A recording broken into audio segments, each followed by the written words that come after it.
Ready to supercharge your Aisensy team's productivity?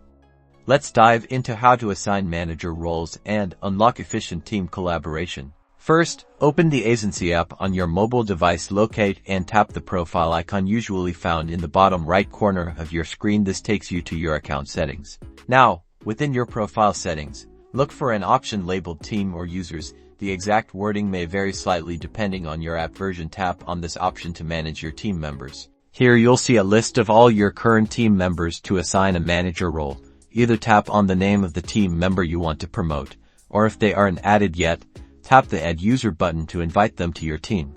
On the team member's profile, you will find a section that specifies their role. It is usually a drop-down menu or radio button. Select Manager from the available options. This will grant them enhanced permissions. Now, under the manager role, you might see specific permission settings. Review these to ensure the manager has the appropriate access to oversee campaigns, manage customer interactions, and adjust account settings as needed. Customize these settings to fit your team's workflow. Finally, after selecting the manager role and configuring the permissions, tap the Save or Update button, usually found at the bottom of the profile, and that's it. You've successfully assigned a manager role in Aisensy.